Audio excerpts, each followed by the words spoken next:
She is the author of several short stories and of numerous novels that ask readers to explore lives beyond their own. Careful research and historical accuracy are hallmarks of all her writing, and the multiple honors her books have earned include a Christopher Award, a Society of School Librarians International Best Book designation, and the Western Writers of America Spur Award given to the book you've just read, The Big Burn. Jeanette and her husband have lived in the Rattlesnake for almost 5 decades, raising their family there and now welcoming grandchildren to roam those same woods. The Big Burn, like her novels Mountain Solo and Hitch, celebrates the West Jeanette loves. So without further ado, and your kind attention, would you please give Jeanette Ingold a wonderful Sentinel welcome.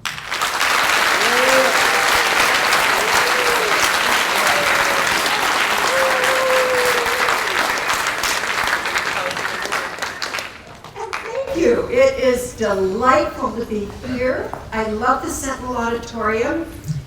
I will get the bad stuff out of the way right away and tell you my kids are Hellgate graduates, so I haven't always rooted for Sentinel, but I do love coming here.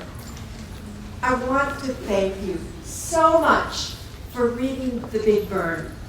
I am honored that you all picked this for your one book choice, and I am so impressed with the things that you're doing with it.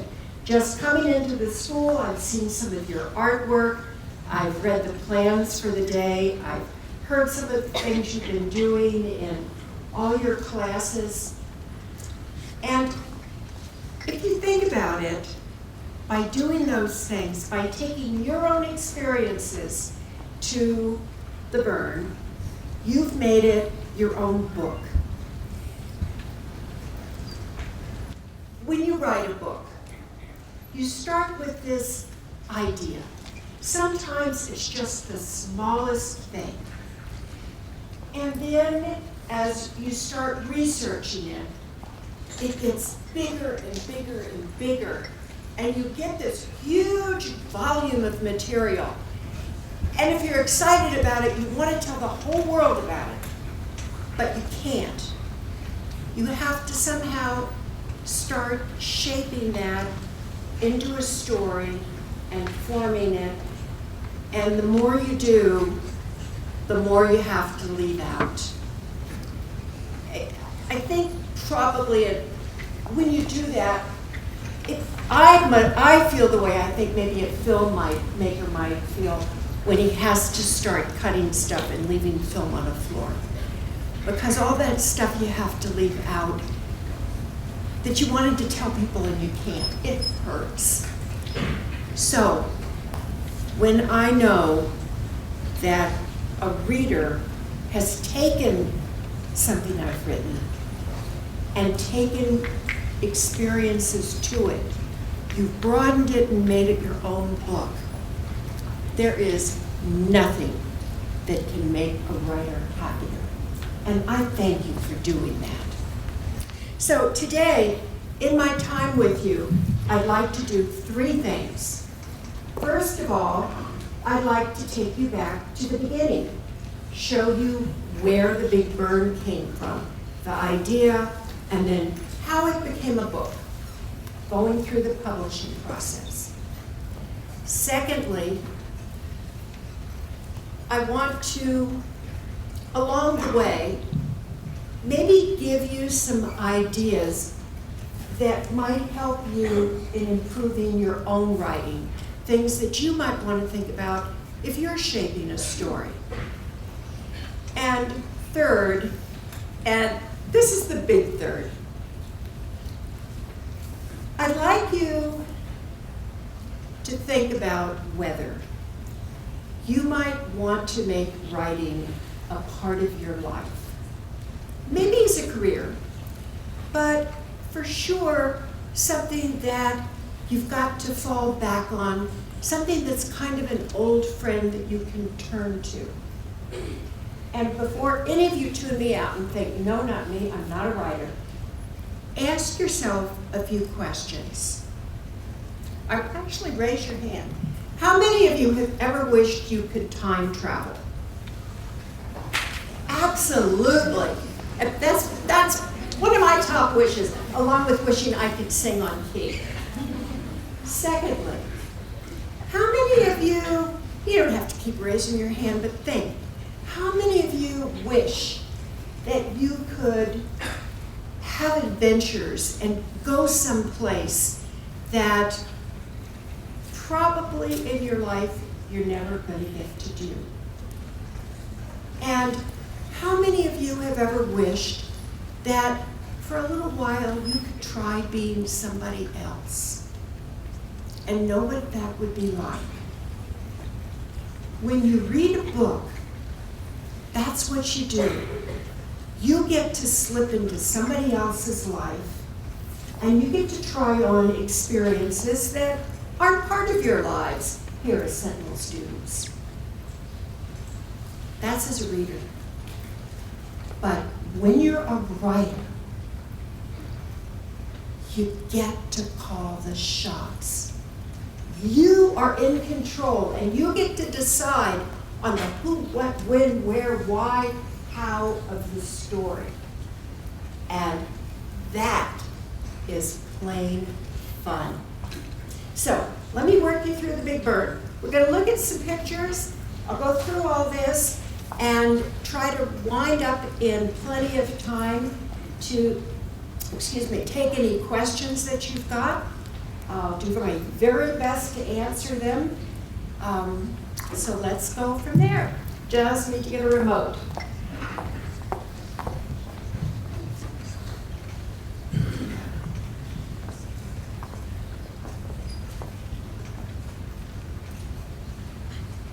So this is where the Big Burn started. Let me see some hands again. How many of you have ever taken your bike on the Hiawatha Trail? A bunch of you have. Great. So you know this. It follows the route of what used to be the Milwaukee Railroad, starts high up on Lookout Pass, angles down through the mountains of Idaho. The rails have long been pulled out, and it's a great, fun bike ride. These days, it's got guardrails, it's got signs all over. You can take your time and read all about what happened when fire roared through there in 1910. But the first time I went on that route, it was the year that it had been open to the public. There were no guardrails. There were no explanatory signs. There wasn't anybody else there. My husband and I on our bikes, and we saw one other woman, and that was it. And we didn't know the story of the Big Burn. I heard a little bit about a big fire, but it just wasn't something that had entered popular talk at the time. And as we biked along, and for those of you that haven't done it, you get to bike over these huge high trestle bridges, and you go through these long tunnels, one of them long enough that it is pitch black dark in there. We came to, by the side of the trail, that cross. Again, with no explanation, with nothing to tell us what it was. So we biked along for a while more and stopped beside a tunnel to have our lunch. And we were sitting there on the ground eating our sandwiches when a ranger came along and sat down, visited with us, and we asked him, what was the story of that cross we passed? And he said, that went back to the fire of 1910. And those evacuation trains that were trying to get people out of here, out of this burning country. The fire came so close to the trains that it heated up the edges of the cars. people that were hanging on from the outside, they burned their hands, the metal got so hot. And one guy panicked, and he jumped off the train and out into the flames. And that cross was a memorial that railroad workers had put up for him. Every story starts with a question. It does when you're reading a book. It does when you're going to write a book. You've got a question. What happened in 1910 so huge that it caused those trains to run, caused somebody to jump into fire? And so with that, I started research, which is, I have to tell you, the most fun part of writing a book. It gets, if you're basically nosy, writing a book, doing the research means you've got a work reason to find out everything you can. And my favorite place to start is always with the newspapers. I'm looking for the voices. What I'm looking for are the people that lived the experience, what they had to say. I'm trying to get into their lives. And I can't do it reading something written today telling me about the fires. I do that because I need to know. But if you read a book today, or you go online and research the 1910 fires, you'll learn that about 100 people died, give or take. But that was not the reality for the people living through those fires. What they knew was what the Wallace newspaper published and a storekeeper put up on his window in Wallace. 400 people are missing. These are your husbands, your brothers, your sons out there. That's their reality. So newspapers, if you're writing, newspapers at the time and the place, they're your first best source. There's another one. Terrible Experience by Wallace Man near Avery. This is the account of a guy who saved himself by hiding face down in the mud in one of those tunnels. You read these kind of things and you get the stories that go into a book.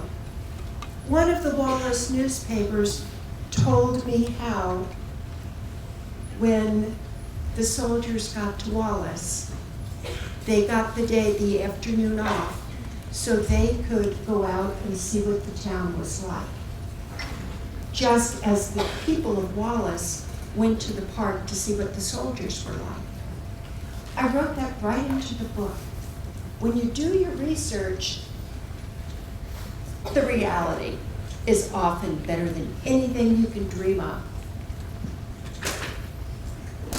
When you write, you go for the what, for the when, for the where. Maps are huge. And if you're writing historical fiction, you can't stop with today's maps.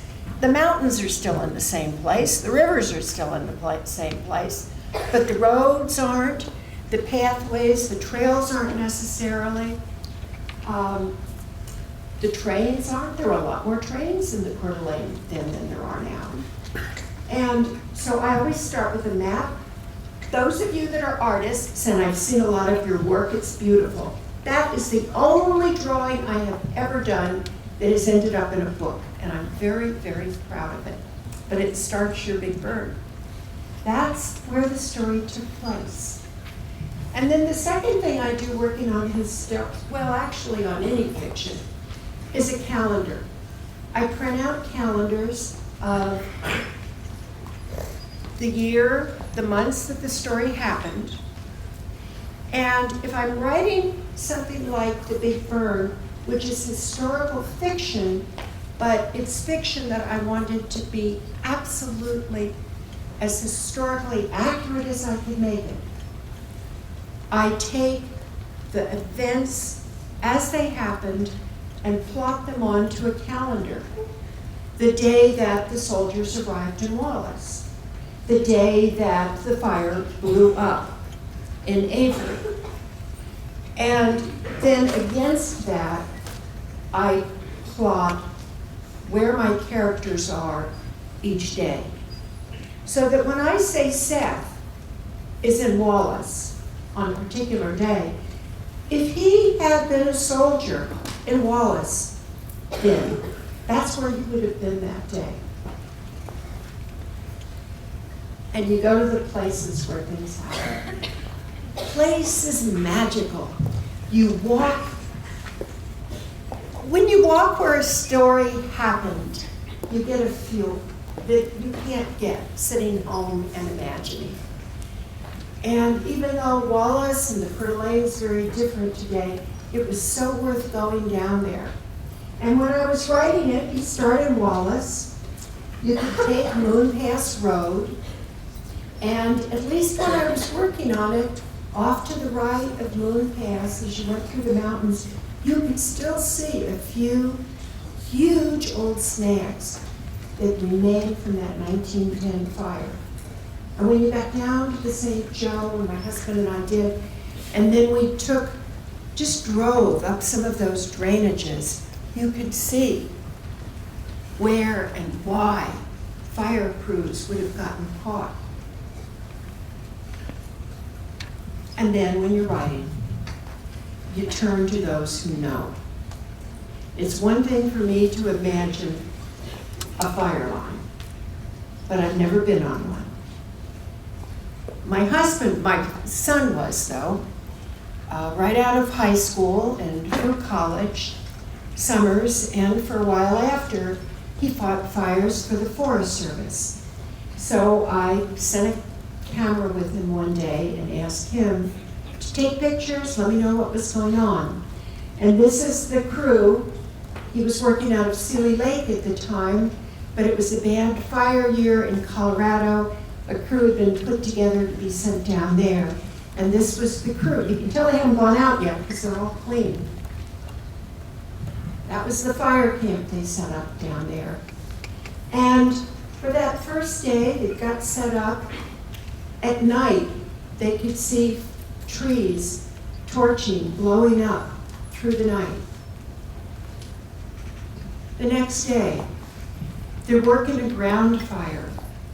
It's fairly low, not a bad fire. But then think about the scene in the book, because it came from this. One moment, this is the way it was. The next moment, that's the way it was. And for a few long minutes, he and his fellow firefighters really couldn't do much but lay on the ground and wait for that smoke to clear because they couldn't see a thing. That's that sound, that's that scene in Burn where Jared and Rolling Joe and the others are engulfed and get lost. And then that's later on how tired they are. And Kurt told me about how hoarse a firefighter is, how sore-throated, about the wasps that sting, about the tired muscles.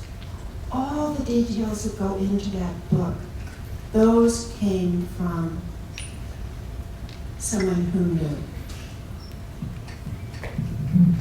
And finally, remember, while they were down there, they were out in the mountains, this is in Colorado, and they came across this place where another year, in another fire, 3 firefighters lost their lives.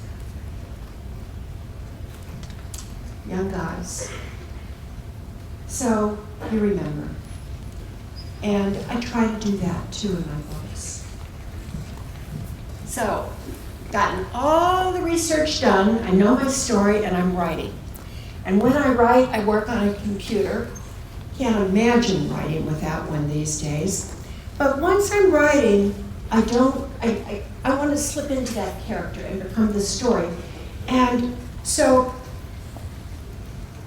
I don't want to stop as questions occur to me. I find that if I'm trying to write a story and research at the same time, I just can't do it. So what I've learned to do is write my story, but just open a second file and keep track of any questions I've got. And then when I'm done writing, I go back and find all the answers, and that's what that sheet is. Organization. You get thousands and thousands of words written and chapters and scenes, and you've got to figure out how to put them together to make sense. I've gotten better over the years. But this was my very first book. It was called The Window. I was trying to figure out how I put it together to make sense. And so I finally printed out the entire book. I pasted it together, the pages together, chapter by chapter. I taped them all across the living room and dining room of my house, and I went through and I color-coded it. I gave a color to every character. I gave a color to every plot line, and then I could walk across and follow. This was a book set, I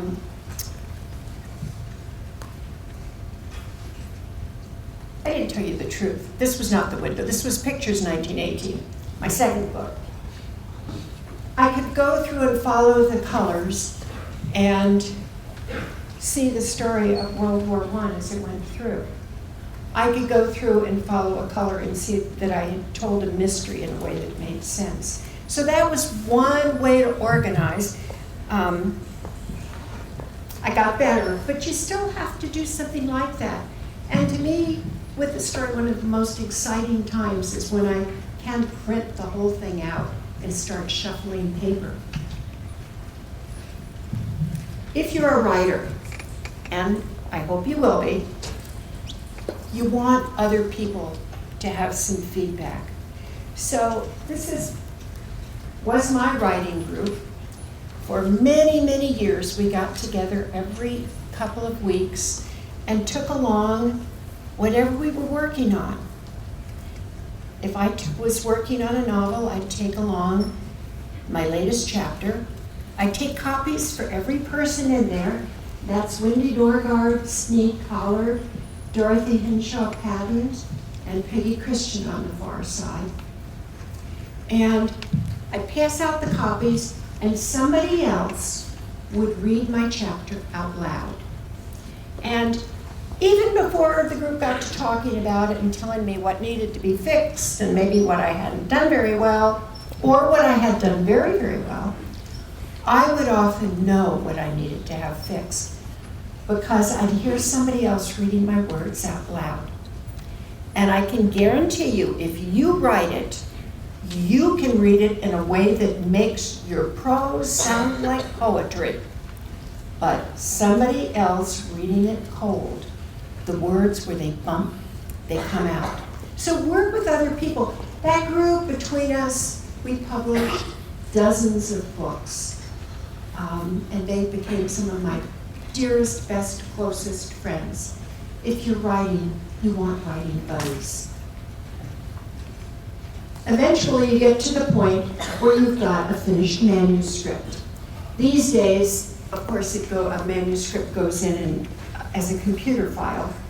But The Big Burn was about the last book that I turned in paper copy.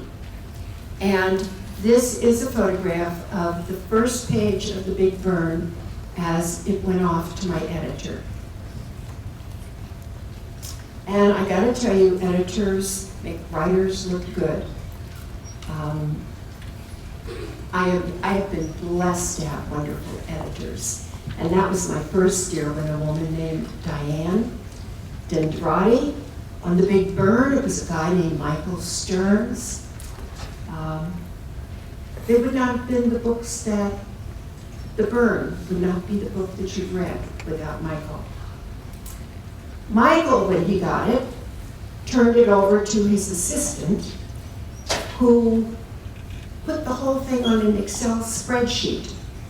And what you're looking at are columns across the top, one for each main character. There's Seth and Jared and Elizabeth all across the top. One column where I kind of lumped together the more minor characters, and a final column for the nonfiction field notes that I wrote. And then she took that manuscript that I sent in and put page numbers under it so that we could look and visually see how the book was put together. This was another kind of approach to what I'd done with those printed chapters on the window. You could see where I had let a character go for too long so that readers might forget who he was, or where I had it where it was just choppy. For a while there, under Jared, I had him back and forth every few pages. Those things needed to be put together. So you do those kind of things in editing, as well as making sure that the grammar's the way you want it to be, that kind of thing. Eventually, that nice, clean manuscript comes back to you, and it looks like this. That has been edited.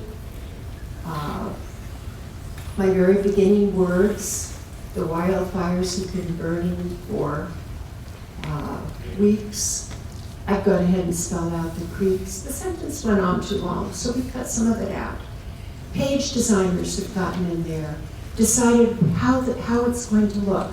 So that's the finished, edited page that then would have gone to a typesetter. Again, today this stuff happens electronically, but it's the same process.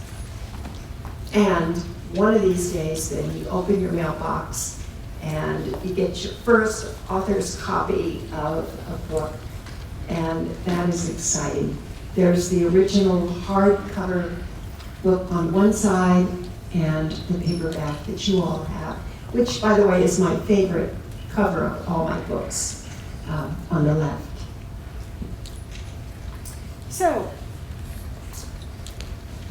let's just talk a little bit about where you find the next story, and then I'm going to stop talking and take any questions you've got. But the biggest thing, whether you want to write a book or you want to write a story, or you just want writing to be something that helps you enrich your lives, stay open to surprises. And when somebody offers to show you something, if it's reasonable, take them up on it. And when you go researching, sure, find what you're after, but also look for the stuff you weren't expecting. So one day, I was working on a book called Hitch, which is about a guy who joins the CCC here in Montana. I'd gone over to the National Archives in Seattle. All I wanted to do was see some old CCC newsletters. But as I worked there, the archivist came up, and we got visiting, and she said, well, would you like to see what else we have around here? And I never, ever, ever say no to a librarian who asks a question like that. So I said, sure. So she took me back. She said, look at those folders, those boxes of files. Those are the files of individual immigrants who tried to come to this country during the Chinese exclusion era, a time when the country had pretty much closed down its borders to people from China. This was the late 1800s, early 1900s. And people tried to come in a variety of ways, one of which was to claim to be the son or the daughter of an American citizen who had visited China, which would give them a right to citizenship here. And she started showing me the individual files and the questions that were asked as immigration officials tried to weed out who could legally come in.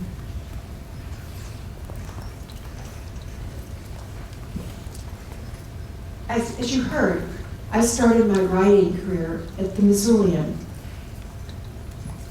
back in the very last 2 years that we worked on typewriters. I stayed there. We moved from the old building at the end of Higgins, North Higgins, down to the new Missoulian. That is no longer the Missoulian building. That's it over on the right. And I love that newspaper. And I feel so strongly about how important the place of journalism is, whether it's print journalism, online, in live media. And I wanted to write that story. I wanted to write a newspaper story and show what I love about a newsroom. And I just hadn't been able to do it. When I found that story at the National Archives, I had a plot that I could use with a newsroom setting and give me a book. And that became Paper Daughter. So we stay open to the unexpected. And the last thing I'll tell you, working on your own stories, is that make sure that what you're writing includes big stakes and hard choices. You don't write an exciting story if there's nothing at stake. I mean, sure, it matters how somebody's hair gets done, maybe, in the scheme of how they're gonna look at night. But this, you can't hang a book on that. Big stakes. Is Celia going to lose her homestead? Is Jared going to make his way on his own? Is Seth going to make a go of the Army? You want big stakes and hard choices, and a story that matters.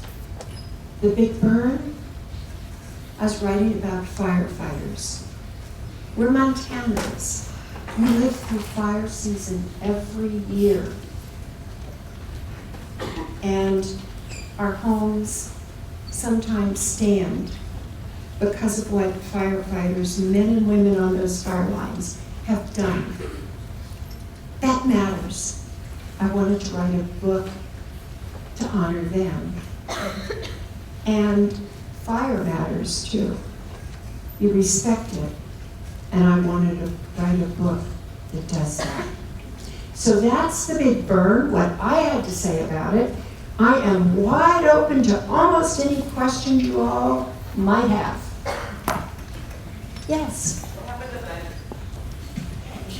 Ben? Okay, you're gonna have to really shout for me. What happened to Ben? I think eventually Benny meant a very bad end. I left it a little bit loose, but that's what I think. I don't think he survived that fire.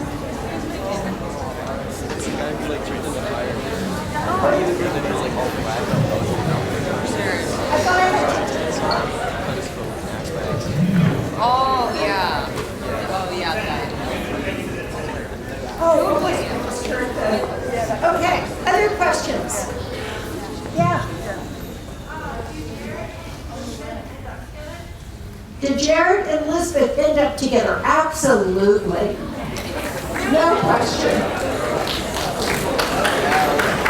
Okay, way back in the back. What happened to Abel? Well, I didn't write it.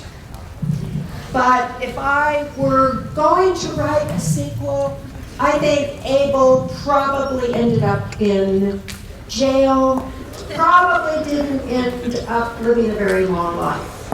But that's, you know, maybe I'm wrong. Maybe he reformed. Yeah, over here. Yes. Okay. So how do you manage the, like, you said Elizabeth and Jared get together, Yeah. but so do Celia and Samuel. Oh, I think so, don't you guys? Celia, yeah.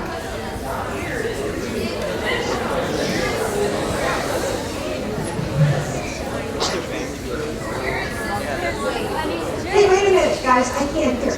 I'm sorry, go ahead.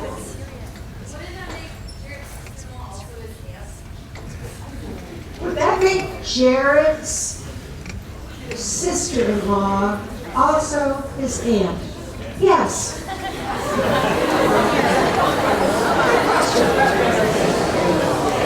But legally so. Yeah, over here. How did I come up with? How did I come up with the names? That's a really good question, you know, for you all that write fiction. Some names just pop out of no place, and I can't tell you where they come from, like Moss and Hitch. But for the most part, I really work on names. And they have to do several things. One of them is they have to be historically accurate. You want names that would have been in use in this book in 1910. Secondly, I think you want names evoke emotions. And names, you hear a name and you immediately get a picture in your mind of somebody if you can't see them. So you want a name that I think leaves a character so that he's got dignity and respect, at least initially. Maybe he's not going to earn it, but you want that kind of open start. And then third, this is just practical, you want names that are varied because you've got sometimes a dozen, more than a dozen characters in a book. Your reader has to keep them straight. And one of the things you can do for your reader is to make sure that names start with different letters of the alphabet or different numbers of syllables, accent differently, look differently. So I work on names. Yes, over there. Okay, how do you get over your writer's block? How do you get over your writer's block? You write through it. I'll tell you when I write, and I learned to do this with my very first novel, I write without looking at a screen. I used to physically turn down the screen so I couldn't see it. These days, I just close my eyes. And I'm a fast typist. I don't worry about mistakes. But there's something about not seeing your work that lets you just write freely. And the other thing that you never ever do is try to edit at the same time that you're writing. They're two different processes. And the surest road to get writer's block is to write a sentence or a paragraph and then to start editing it, figuring out how to make it better. Because it just stops you dead. Yeah. What happened to, what happened to Mr. Logan, Jarrett's and Samuel's dad? If I had to take a guess, and you guys are asking me to do an awful lot of guessing and writing a book I haven't actually, written. If I had to take a guess, I would say he probably did not change. That he stayed with the railroad, worked out his retirement, and I think maybe in a lot of ways he's the saddest character in the whole book. Yeah. Way back in the back. Yes. When writing books, you can't get too distracted. I couldn't hear that. When writing a book, Sometimes How many? How many ideas do you scrap? Oh, how many ideas do you scrap? Many. And let me tell you about one that got scrapped with the burn. I had started writing this book. I could picture the story, this huge story I wanted to tell. And I got partway into it, and I kind of panicked. I just didn't think I was getting it on the page. And so I retreated, and I thought, well, because I mean, at this point I had a contract, I had to turn in a book. And I thought, well, I know how to tell a straightforward story. I'll just make it a romance, and I'll stop worrying about the fire rather than his background. And I wrote what is probably the worst first chapter ever written. It started out with Lisbeth and Jared already knowing each other. They're off in the woods. There's this sappy romance scene by a stream, and you can just see love forever, ever happening. And I took it to my writers group who did not have gentle things to say that morning. So, lots of drafts. Most drafts, though, you just go over and over and over. Every book I've written goes through many, many drafts as you just kind of work on what you got. Yes, back there. How long did I work on The Big Burn before I published it? That book actually went fairly quickly. And by quickly, I mean, I think that book from start to finish was maybe a year and a half, a little under 2 years. Books take a long time. The writing process, maybe a year on that one, which is what I mean by fast. Yeah. Okay, I'm down to one more question. Yes, right here.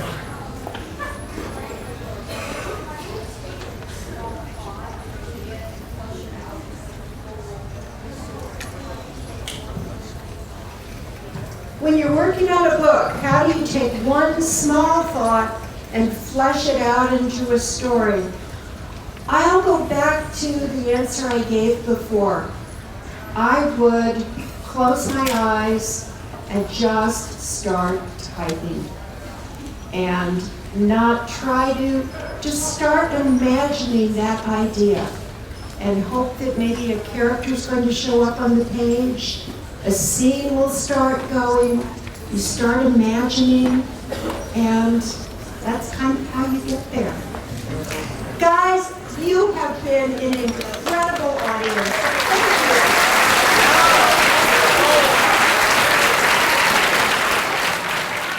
you. Question solved.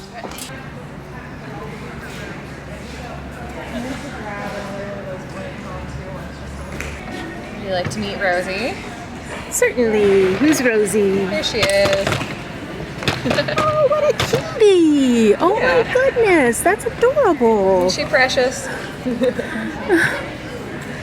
I'm glad that was the reaction, actually. Oh my goodness, how pretty! Oh yes, beautiful little baby. Hey, sweetheart. Oh She's wow. like, why am I out of... Where did I go? There are lots of movements going on. I traveled in a car. What's up with that? I'm gonna have little kids soon going, ooh, ah. She is our most chill spider. Oh, well, that's good. That's She Or is this the one that's been handled? I've held her. a Britta's held a Chilean. lot more, but There we go, there we go, there it is. she's very chill. Tarantula. Rose hair tarantula. Yeah. You can't really see the rose part. Is it just because of the light? It's Probably. the light, the top where her legs are coming out. And then this is a stick bug. Yeah. Walking my sticks. Not the spider, no. She, especially in big events like this, it would stress her out I having want to to stress out the spider. You Got don't one want on to the make top it Rosie here. mad. Two on the top. The others you can hold though. Depends. I don't hold roaches. We don't have any roaches Oh, good. today. Thank God. I hate those things. Even the They can innocuous fly. ones. Those guys are way Those cool. are Aren't they neat. pretty? Yeah, they're just a Thank you for doing that and bringing them out like that. That's brilliant. So you have both of these in the butterfly emporium? Yeah, so we're actually Including the millipedes? everybody. Yeah, the facility isn't open yet, so it's actually under construction. You can see it from here. That big greenhouse roof is going to be where the new building is. So we're really excited to have the new building so close to Sentinel. There we go. Now it's like, okay. There it is. That is the new home. And it'll be open. Do you guys have any ideas? Summer 2023. Summer 2023. the plan. Brilliant. They're one of the few that actually do that with in captivity because they're one of the ones that are something that is venomous, which is kind of Would similar. bite A lot of you. people mix up millipedes and centipedes. So centipedes are venomous, but they can it's the bite. centipedes that are the millipedes that aren't. Okay, They're actually pretty. they're just poisonous. You just don't want to eat them, which is fine. I'm sure they don't want to be eaten. Exactly. Nice. Thank you. So every time they molt, they get a new segment, and they get 4 new legs on the bottom with each segment. Oh my goodness, really? Brilliant. Pretty friendly. Yeah. Give them some cucumbers to munch on for this. They like cucumbers. They're vegetarians.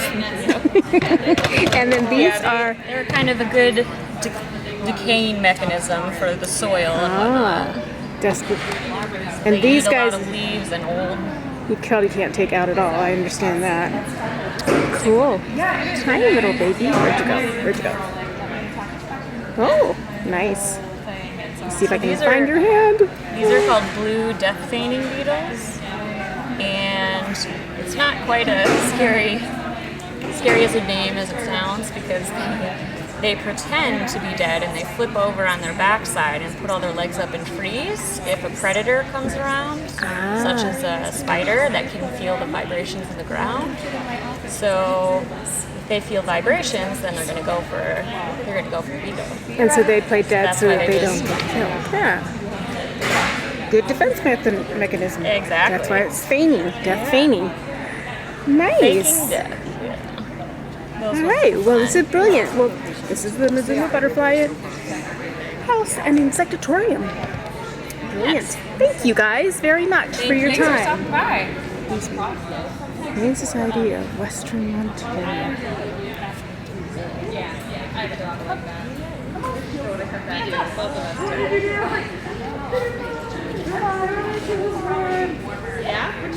We're out at the elevator.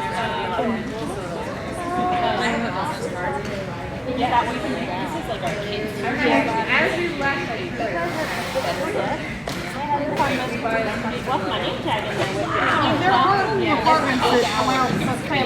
apartments will take I mean, it's more expensive. It means a safe place for your pets to stay, a secure carrier, leash, or collar or harness, identification for each pet, 7 days food, water, dishes for food and water, 14 days of any medication, first aid kits, vaccination records, emergency numbers and pet info checklist, kitty litter and litter box or bags, comfort items like blanket, treats, toys, etc. Identification, you can do a microchip ID, recent photos, proof of ownership, such as registration records, medical records and licenses. Then you can scan for other safety mechanisms, safety ways. Then 83% of American pet owners live in areas that are exposed to natural disasters like wildfires. Only 46% of pet owners have a disaster plan for their pets. Surface history. Hello. Hello. With MCAT. And is this an older? This is an older Pulaski. This is one of the ones from our museum collection. About what time period? Check the tag. We received it into our collection in 2017, but it could have been used anytime in the late 1900s to the early 2000s. So it's a heavy one. It is a heavy one. Yep. Yeah. They definitely modernized the equipment, haven't Yeah, they? they have. This is an early rations bag from when they had a ration, like when they had to take their rations in with them, and when the Rangers took rations. So, and that's an early Forest Service pin badge. Yeah. Nice. Cool.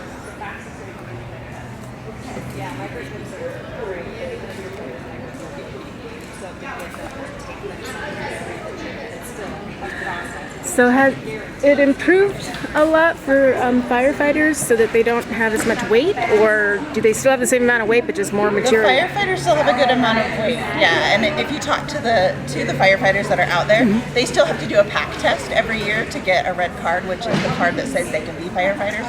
You have to be able to carry a certain amount of weight a certain distance, and it's still substantial. Still substantial. Yeah. It'd be nice if they worked on that, huh? I know. So that, It'd be nice if they got lighter and lighter tools that were just as effective. Yeah, that would be great, because then instead of wasting their energy on packing stuff in, they got more energy to be able to get the heck out when they need to. Yeah, thankfully they're able to repel a lot of people in with gear that they don't have to, they just drop them right where they need them, nice. so they don't have to carry it very far. Well, that's good. That's at least something, yeah, absolutely. Well, thank you very much. Set up here too. Here's Spectrum. Your Spectrum? Science discovery area. Ah, like the one in the library? Yeah. We have some VR headsets today for kids to try, and this genetics little activity to look at with pine cones and how they work in fire. A lot of fire. And how some open up only with fire? Yeah. Nice. And smart in the VR stuff. Well, thank you very much. Are you going to be doing a lot more with fire? We do have some other fire activities through our museum, but we were told we weren't allowed to do them for the risk of starting a fire. Oh, well, yeah. But no, these are just our activities. No. I meant not here. I meant in the library. Do you have anything specifically that you're going to do with fire, or are you going to? We have some wildfire activity kind of things, just talking about how they start, how they spread. Ah, clean air. Problems with smoke, huh? Yes. And this is just a regular filter? That's just a regular filter on a box fan? And yet it does help a lot, doesn't it? Yeah, so look at it. this is 2 weeks, so you've got this side that's been pulling air and this side that hasn't got the air going through. So 2 weeks. This is just this last couple of weeks. Wow. Yeah, and then this just demonstrates the effectiveness of filters in a closed airspace. So we've got a little monitor in here that's showing that the air right now is in really good shape. And then we can change that with a little bit of smoke and filter it out. So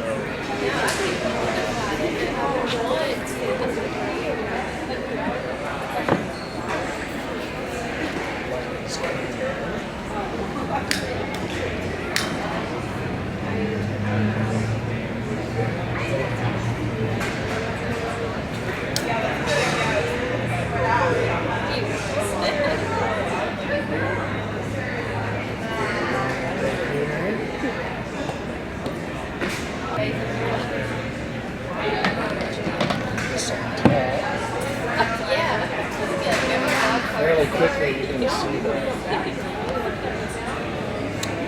air gets nasty. Wow. That's the way it was in Sealy. Yeah. Except even Sealy was even higher. Yeah. So fast. Yeah. That was so fast. Yeah, it's on here. Yeah, so 500 micrograms per meter hazardous air in there. And then we can take care of that No, it's And that's a HEPA filter, or? Yeah, it's a personal air filter.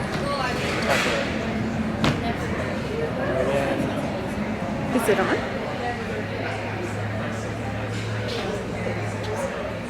Oh, there it goes. Dropped 100. Drop them. Yep. Wow, yep. And wow, that's actually pretty good. Okay, this guy will change color here pretty quick to get red. Oh yeah, there it is. Nice.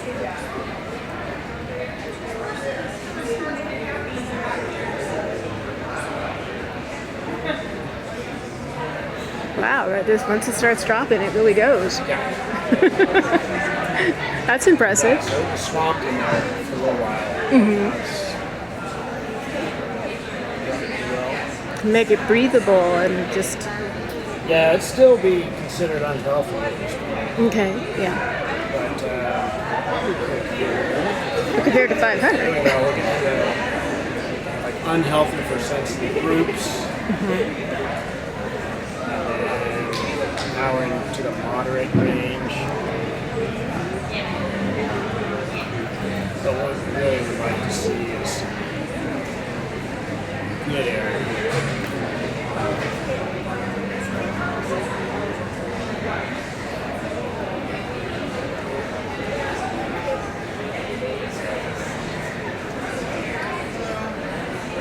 Wow, it's still. Oh, there we go. Yep, now we're into the Good air. I was going to say.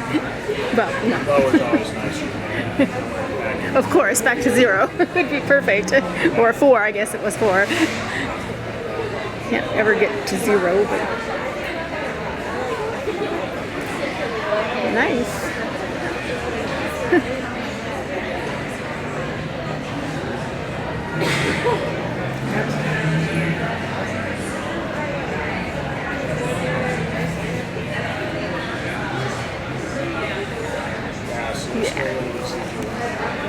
There we go. Now we're back to 4. Back to decent. Well, thank you very much. Yeah. We're here. I'm Carolyn Patterson, the executive director, and this is Madison McMillian, and we're here from the Missoula Writing Collaborative. Nice. And we have a fishing for poetry exhibit. So there's the fish, and there's the fishing poles, and they fish for words, and then with the words they get, they write poems about it. Oh, and so what kind of words? Like words they fish out. windy, cold, for example, and cutthroat, running. Nice. Oh, that's cool. Well, thank you. Nice interactive. And do you have other programs going on? Our writing residences, we place writers in schools across western Montana, so we're in 38 schools. And those just started up again, so we have lots of teachers across Excellent. That's great to hear. Good job. Thank you so much. Get your brochures real quick. Get it on camera. All right, brilliant. Well, thank you very much. So at Empower, we are our little mission here. So we work to create a more just and inclusive society by developing youth and adult leaders. Work to end mistreatment, correct systemic inequalities, and strengthen communities across Montana. So that's our mission. So we do that by having trainings or workshops for kids, for teachers, or educators, also organizations, businesses. We have a nice team over there that, it's fun. We have some after-school programs for kids and middle school, and we also have a team of high school leaders that help facilitate trainings, and they're awesome too. So we love it. Absolutely. Inclusivity. I love it. Teaching people That's perfect. Thank you so much and have a lovely day. This is Zach, Newtown Arts Community Center downtown. Over the legal age. We're just here to represent. Yes. It's a great place to get free art supplies, come hang out, paint some pottery, all that fun stuff, volunteering opportunities. And today we have a little still life going on. So Yeah. I was trying to get a close-up of that. That's nice.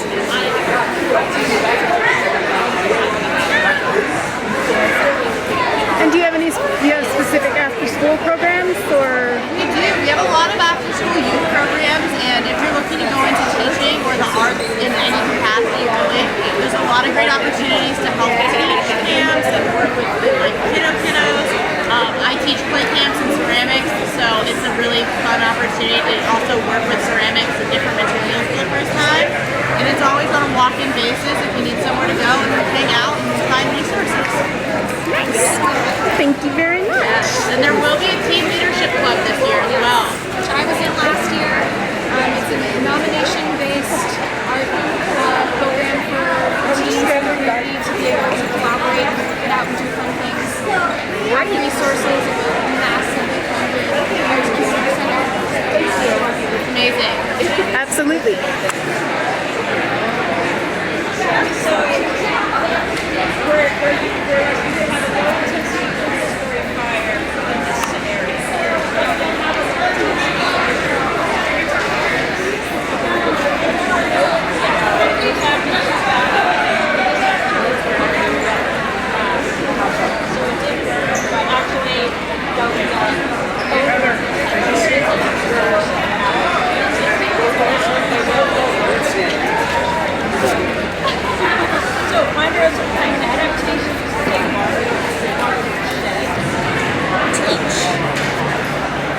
Nice. So basically that tree right next to the house, that's a no-no, right? Yeah, you don't want trees within 5 feet. You know, the wood shake roof, the needles, you know, the vegetation right there, that sort of stuff. You want that to be pulled away from the house. So, yeah. Nice.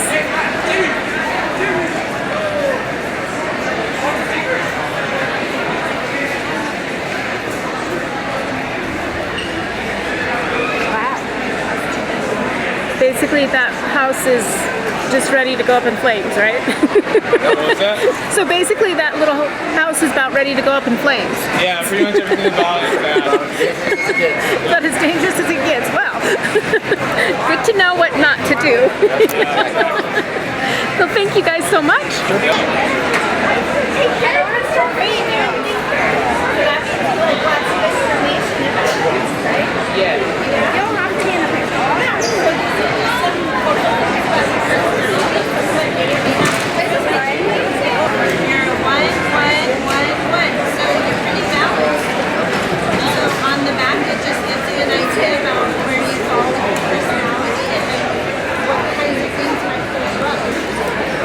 Yeah, so this is part of a club. Great way kind of we try to push exercise and we try to help with end of life problems such as chronic diseases and stuff like that. What we like to do really is just kind of get everybody active all the time. We like trying to connect people at the university to healthcare professionals so they can get to the place where they can just act normally.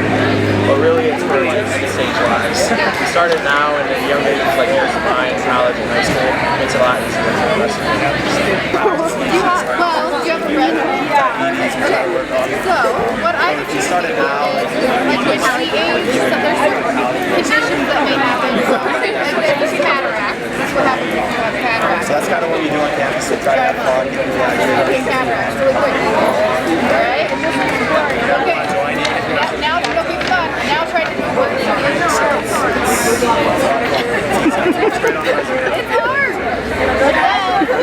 And then now try to take your medication in your bottle. Let's try this. And put it into your pill box. You can't see yours, right? Oliver. Oh, I'm so sorry. Have you guys heard of Missoula? So my name is Leroy Medicine. I'm a wildland firefighter. You eat ice cream like that? That was awesome. Pretty fun. Yeah. Sweater out there because you go to the hospital and so you're treated for an infection, right? So I'm gonna stuff it, and then I'm gonna take this ACE bandage and I'm gonna wrap it with pressure. Okay? Now let's say you're bleeding and I put pressure and it doesn't work, then I actually have to go straight to a tourniquet. Are you not trying to get us? Yeah. Alright, ready? I'll do it on myself. Yeah, good. Alright. I tighten that off, and then I tighten this windlass until that bleeding stops. I lock it in nice and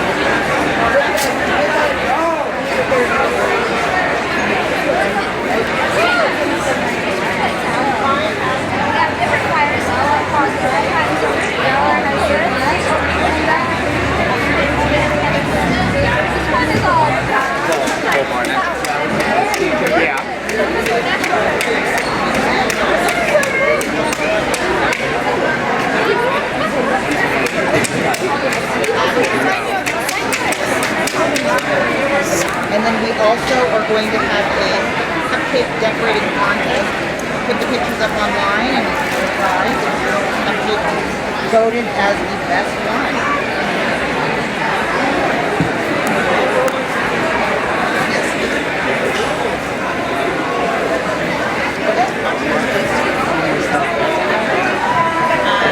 Now this is the fire that has selected it is at a car so you want to use make a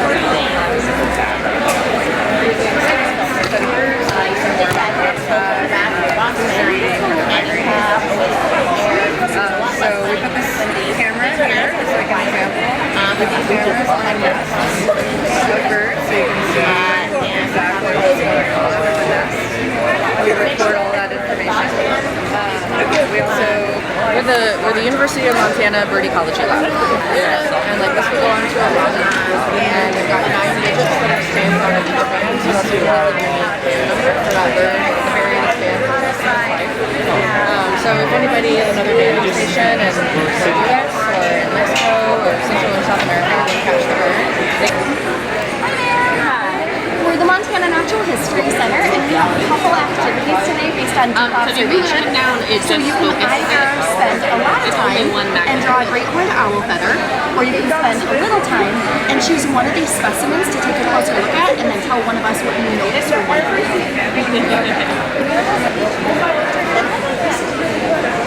So when you want to know a little bit more about your money, this works. So today for the class, so the class is you guys come over, we are practicing budgeting. So do you guys want to try? See how good you're going to be at a budget? Yeah. Okay. So the first things first, when you're doing a budget, you got to get a paycheck. So you can pick out any paycheck, any pack of Skittles that you want to. This is going to represent your pay. Money. Yes. Okay.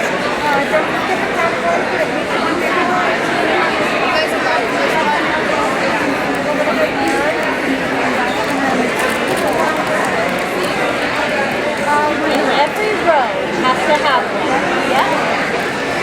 So you get to pick.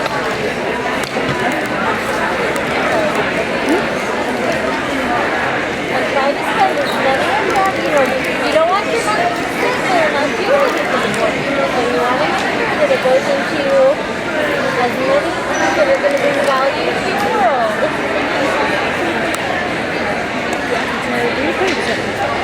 I was a good picture.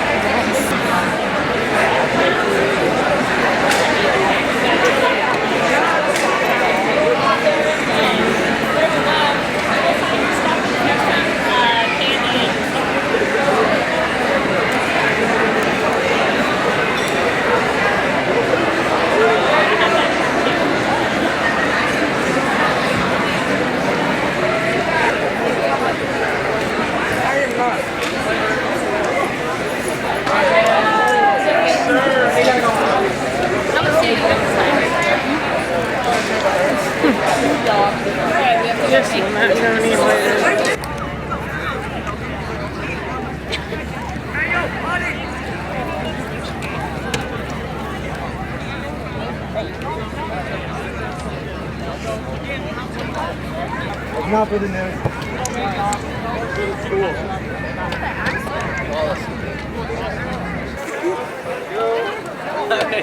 He only has 2 down here. Hudson.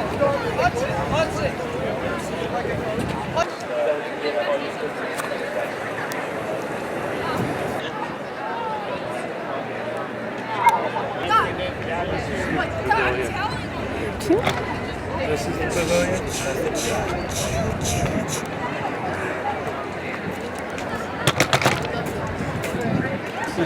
This is the simulation. Hey, man, we're gonna go for one. Let's go.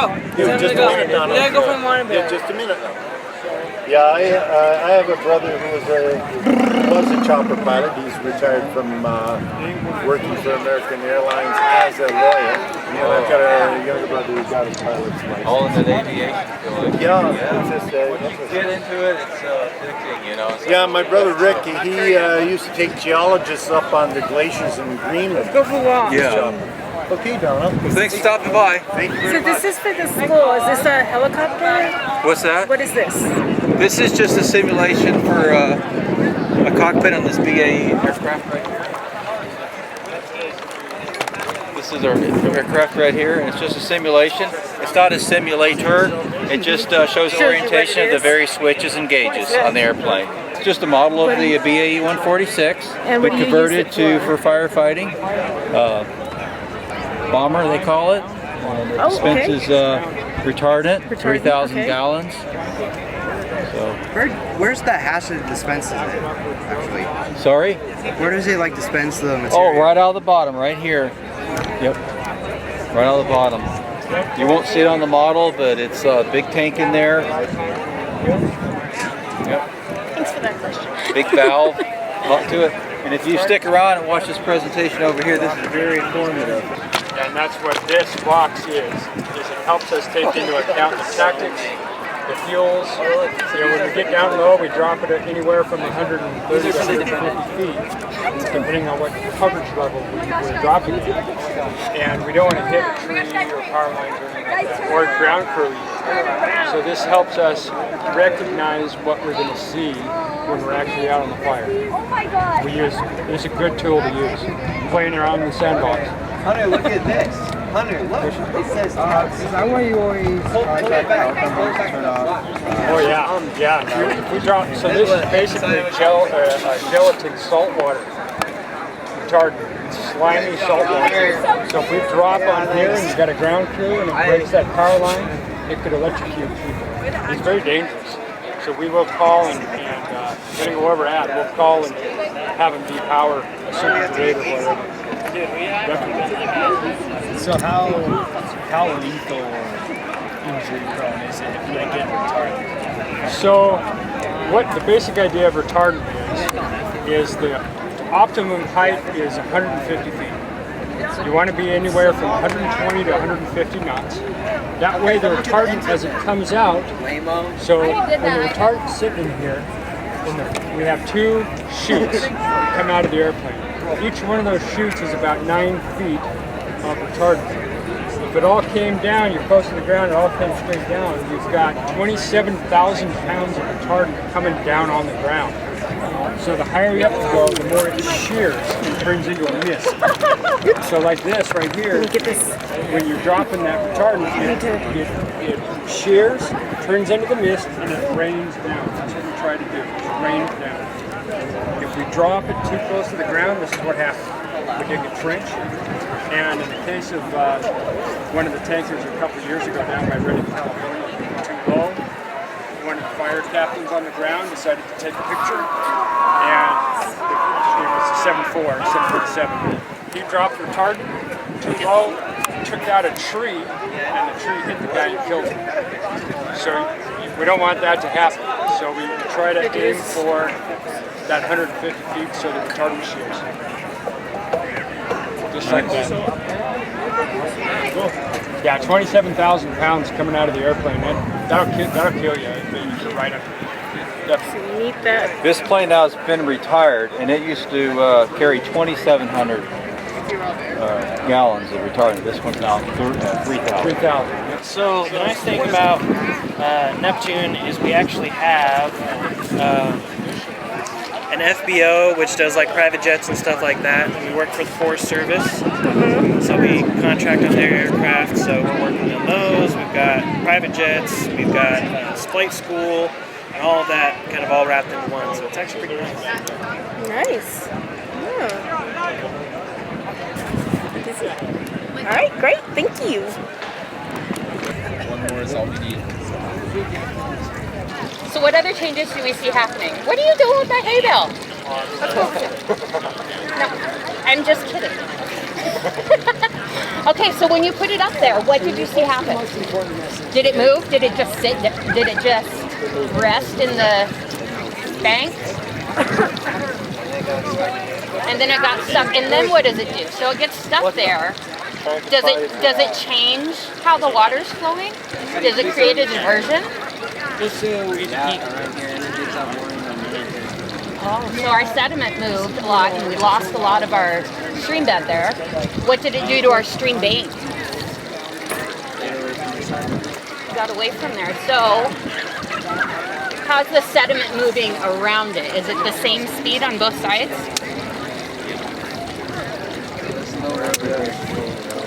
This is a real question. I'm not tall enough to see. Like, just let me know what you're seeing. This is the fastest I've seen. Okay, so is that similar to what we see as the natural curves? Does it kind of speed up on the outside and slow down? What causes that? Any ideas? Going downhill. Going downhill? Actually. Okay, kind of. So we get that inertia going, right? We get that flow going. It has a bigger path. Do you go faster on your rollerblades if it's like this or like this? Like this. Mm-hmm. And it's the same type of thing. So you can really see the effects of that, like right here. If you look at the stream bed on this side, where we've lost almost all the sediment versus we're kind of getting stuck in that vegetation. So when we started this was about 2 inches wide the whole way down. Now it's And as we've changed things, we've looked at how things have, how it has affected the stream banks, the flow, because we have some pooling happening there where we pulled some vegetation. Flowers, forbs. Do you have any other questions? So What do you it's guys got, see? like, Do you have any questions about what it is you see and why it's happening? Oh, see, now our carcass So if you think about it, very own so if you have those fine fuels on the ground, is that going to promote a fast fire or a slow moving fire? If you have really fine fuels that burn really quick, it's going to be a fast fire. The grass burns really quick and it'll just move through and not really scorch the earth that much. So the fire regime, they're welcome to keep changing. Yeah, actually, so like fast moving good fire that happens very irregularly. Human resources, all right? They do the hiring. They make sure that you're legit, that you're not lying on your application. We have a whole bunch of different alternatives. It's just not this normal standard, oh, this is Forest Service. Start talking to him. I would still look for this for sure.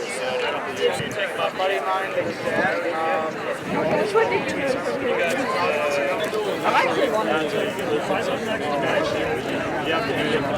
Yeah, you definitely earned it. 45 pound SSR for service. And then did a job on an in-man shelter right out of high school.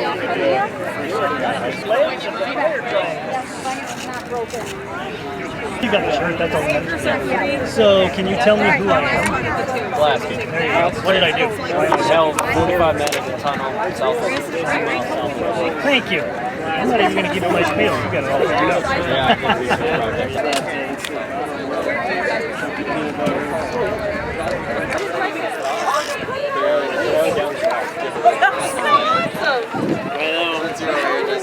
Hey, you want to try our pack? Okay. Let's try it on. It feels so weird wearing this.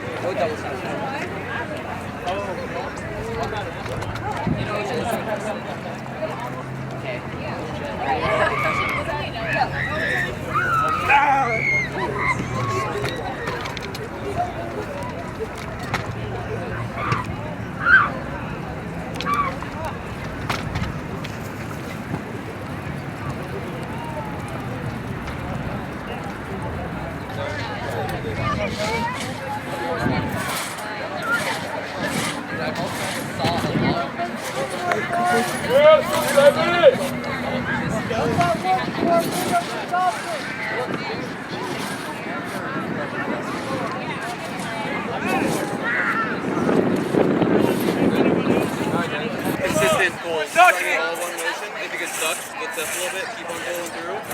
But yeah, go for it.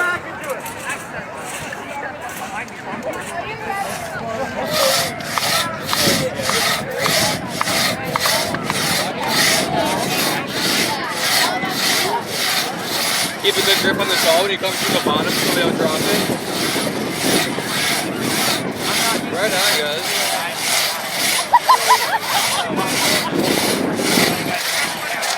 Nice work. Alright. Easy, right?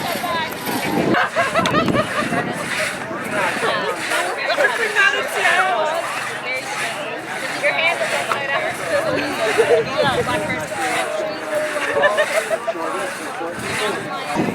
They're all pretty much in the same place. Then our polar bear here has really big feet to help distribute their weight on ice, so they don't break through as often. They do a lot of swimming. Teaching people about bear identification and a little bit about bear behavior, and then showing them how to use bear spray using practice and bear spray. We've been doing this over here. So Even with the wind? Yeah, Ooh. it doesn't have the nasty stuff in there, so it's a great chance to. Oops, gotta get that lighter. There we go. Let's go. Although lots of times with big black bears, they can sometimes seem like they're grizzly, huh? Yep, that's why we've been trying to talk about identifying them, because they can be misleading if you're just looking at their size. Black bears can get pretty big this time of year.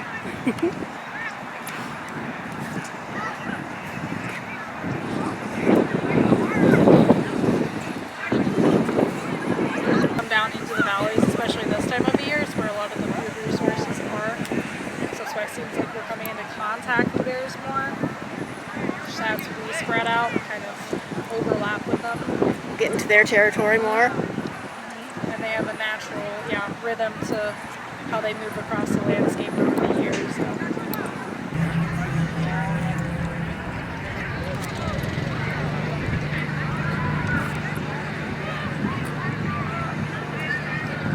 And they show the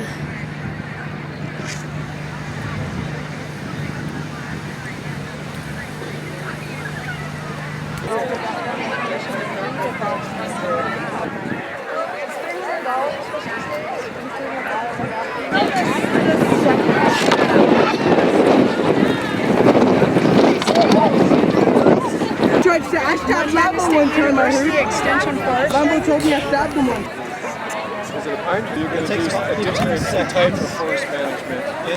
So as it's dropping out of the hill, different species grow different. sugar pine. But if you think about their environment, Sierra Nevada gets a lot more snow than we do here. They can get so it's called a fire shelter. This grows in the same forest.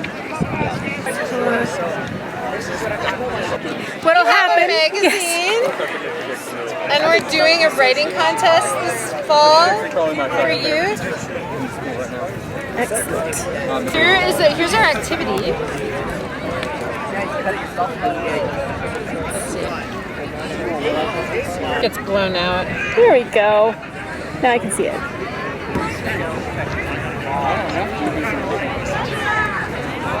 I'm representing Free Cycle. Free cycle.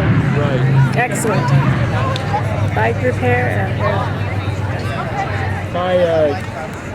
My sign got blown over in the wind. It was kind of windy for a while. yes. Oh my God! Flyers that hear about how they're hired. We go through that hiring process, their applications are in. Anything else for the game? And I was like, oh man, I was like, you set it down.